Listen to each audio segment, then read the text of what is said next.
Hello বন্ধুরা, এতক্ষণে তোমরা আশা করি বুঝে গেছো আমরা কোথায় যাচ্ছি। বাড়ি যাচ্ছি, বুঝতেই পারছো ভাইফোঁটা আছে, তোমাদের দাদা ভাই ভাইফোঁটা নেবে। তো সেই জন্য অনেকক্ষণ আগেই বেরিয়ে পড়েছি, কিন্তু তখন আর ব্লগটা করা হয়নি কারণ অনেকটা তাড়াহুড়োর মধ্যে ছিলাম, সেই কারণে। আর এখন আমরা আছি শক্তিগড়ে জাস্ট একটু বসলাম, বসে একটু চা খাচ্ছি। আর সত্যি কথা বলতে বন্ধুরা, যত এগাচ্ছি তত না প্রচুর ঠান্ডা লাগে, তাই ভাবলাম যে এখানে চাটা খেয়ে তারপরে উইন্ডশিটারটা দুজন পরে নেবো, না হলে তোমাদের দাদাভাই বাইক চালাতে খুব কষ্ট হচ্ছে কারণ প্রচুর হাওয়া। আর যত বাড়ির দিকে এগোচ্ছি তত ঠান্ডাটা যেন পরপর বেড়ে যাচ্ছে। আর আজকে না একটু ঠান্ডা ঠান্ডা ওয়েদারটা এদিকে আছে। কলকাতাতে যদিও অতটা ঠান্ডা নেই, গরম, কারণ যখন বেরিয়ে এসেছিলাম তখন অলরেডি গরমে পুরো ঘেমে যাচ্ছিলাম, ভিজে যাচ্ছিল জামাটা। কিন্তু পরপর যত এগাচ্ছি তত বেশি ঠান্ডা লাগছে।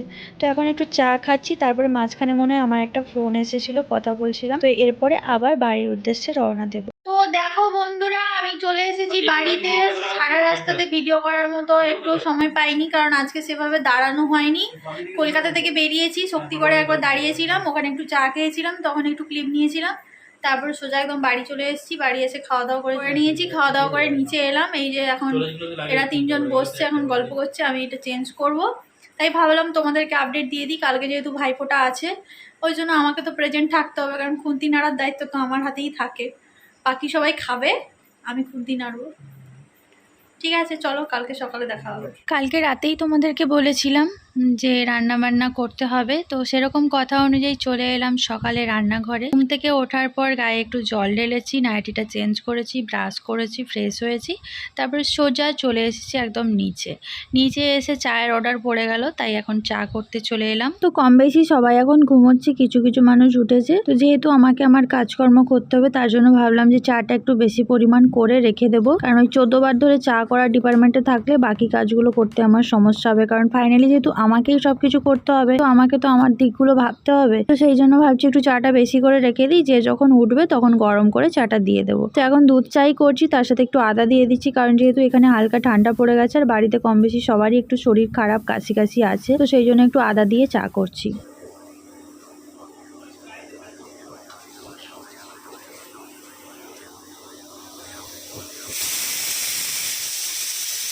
চা হয়ে গেছে, এখন কাপগুলো একটু মুছে নিচ্ছি, কারণ ধোয়া ছিল যেহেতু একটু হালকা হালকা জল আছে। অনেক সময় কি হয় বলো তো, কাপে জল থাকলে না ওই কাপে চা দিলে কাপগুলো ছেড়ে যায়। আর দেখো আমি এত সুন্দর করে পরিষ্কার পরিচ্ছন্ন করছি, আর ওদিকে তো আমাদের বলে আরশোলা বাবু ওদিক দিয়ে চলে গেল পায়ে হাঁটাহাঁটি করে।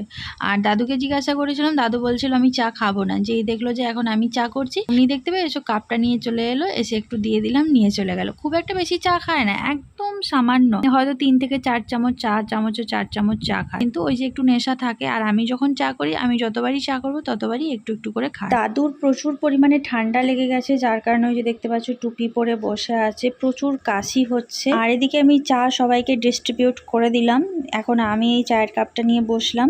দুটো বিস্কিট নিয়েছি, কারণ কখন খাওয়া হবে না হবে তার কোনো ঠিক নেই। চা খেয়েই রান্নাঘরে ঢুকবো, কারণ লুচি বানাতে হবে, ঘুগনি বানাতে হবে, তারপরে তো দুপুরে রান্না বান্না আছে। আর বাকি যা কিছু যে ফল মিষ্টি দিয়েই সকালের ফোঁটা দেওয়ার যে খাওয়ার আয়োজনটা ওটাই করা হয়েছে। তো এখন আমি এই জন্য একটু চা আর বিস্কুট খেয়ে নিচ্ছি, কারণ রান্না করতে ঢুকে গেলে না চা খাওয়ার মতো সময় আর পাওয়া যাবে না।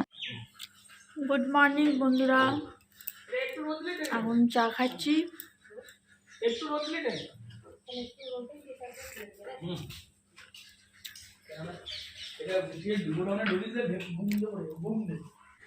গুড মর্নিং বন্ধুরা, welcome back to my channel. আমি পূজা, আশা করি তোমরা সবাই খুব ভালো আছো, সুস্থ আছো। দেখে তো বুঝতেই পারছো আমি বাড়ি চলে এসেছি, কালকে রাতেই তোমাদেরকে বললাম।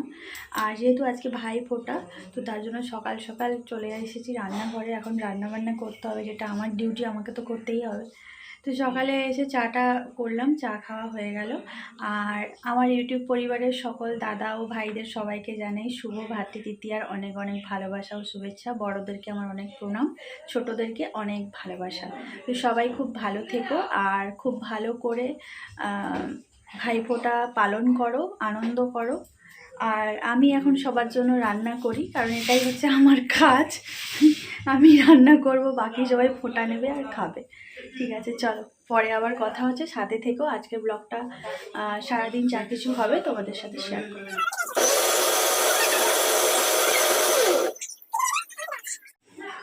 চা তুমি চা হলো দিয়ে গেলে না আমাকে, লজ্জা লাগে না। এখন ঠাকুর ঠাকুন আর মা ফোঁটা দেবে ভাইদেরকে, তার জন্য এখন এগুলো আমি প্রিপারেশন করে দিচ্ছি, মানে রেডি করে দিচ্ছি। এই যে লুচি হয়েছে, মা কালকে মোহনভোগ করে রেখেছিল, আর আমি ঘুগনিটা করলাম। এখন এগুলো একটু সাজিয়ে দিতে হবে।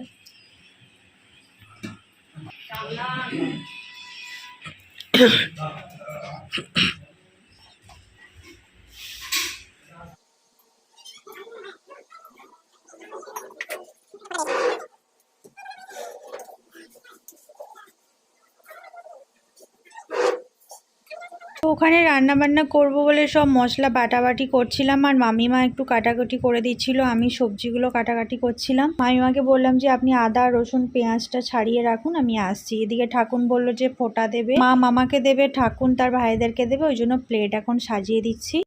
থালা সাজানো কমপ্লিট। ঠাকুন আপনি একটা ভালো শাড়ি পরলেন না? সব সময় ছাপা শাড়ি পরবে জানো, আলমারি ভর্তি শাড়ি। শাড়ি দাও, শাড়ি পরতে দাও, পরবে শাড়ি কতক্ষণ লাগবে?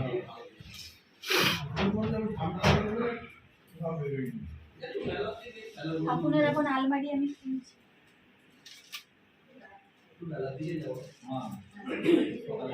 আমাদের সাইডে বের করে দিই। এখন তা বুঝি টুচি রাখে। হ্যাঁ শাড়ি পরুন, এটা ছাপা শাড়ি পরে সারা জীবন কাটিয়ে দেবে। পরবেন, ভাইদেরকে ফোঁটা দিচ্ছেন। শাড়িটা পরিয়ে দিয়েছি। ব্লাউজ পিসটা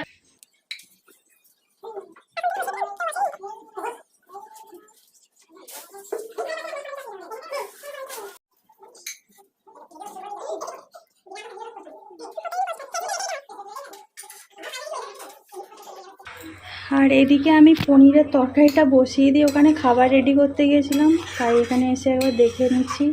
নাড়ানাড়ি করে দিতে হচ্ছে।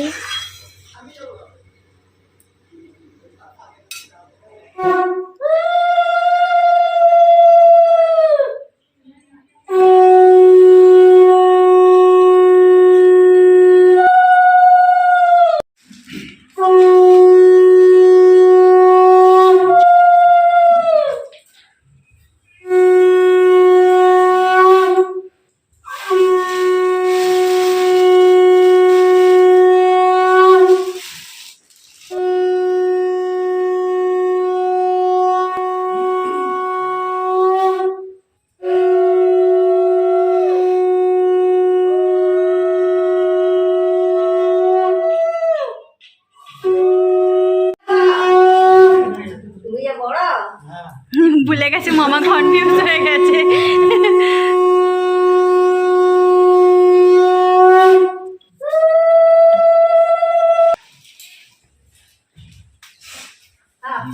আপনারটা দিন।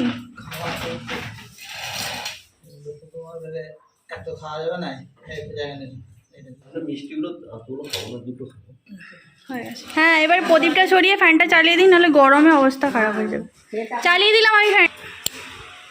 এখানে আমার 3 জন দাদু বসেছেন, একদিকে মামা, বাকি 3 জন দাদু। হ্যাঁ, আর একজন আসেনি তো এখনো। আর ঠাকুরকে একবার দেখে নাও।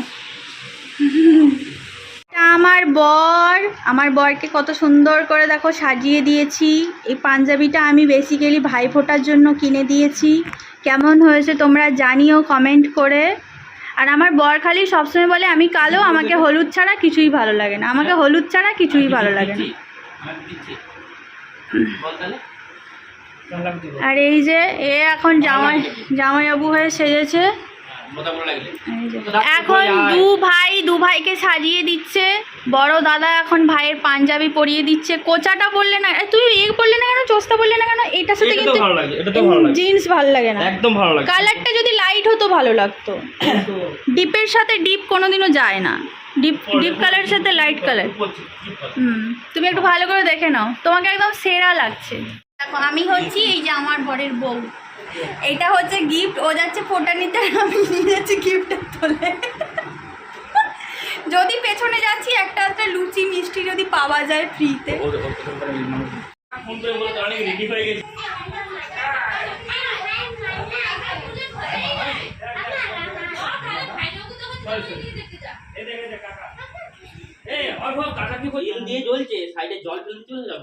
তেল মোটেও নয়, অল্প তেল থাকে, বাকিটা পুরো জল থাকে। জলে জ্বলবে কেন? তেলটা যে উপরে ভেসে থাকে ওটাতেই জ্বলে।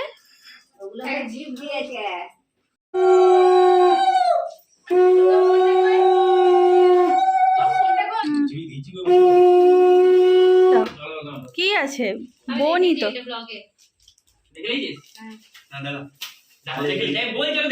ওরা হ্যাঁ হয়ে গেছে, স্টার্ট। দাদা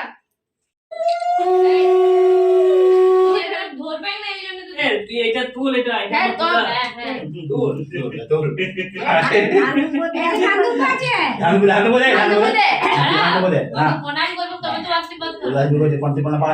তুমি পাটা বরং মাথাটা বরং পায়ে ঠেকিয়ে দাও ও, তাহলে যদি একটু শান্তি পায়। হ্যাঁ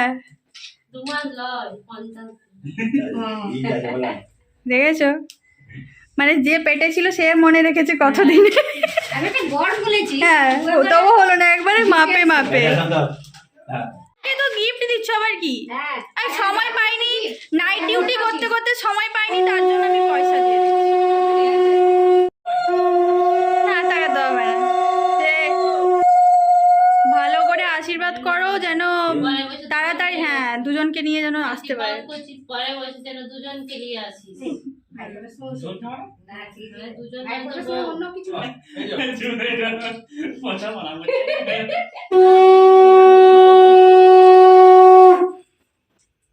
তাড়াতাড়ি একটা ভালো চাকরি পাও, বলো তাড়াতাড়ি একটা চাকরি পাও। দাঁড়াও,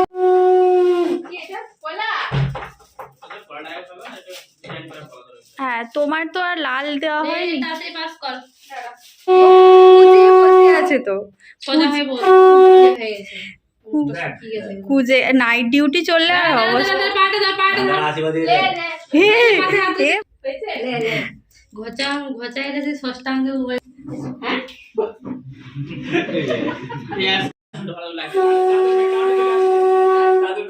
হ্যাঁ দাদুর ব্যাকগ্রাউন্ড।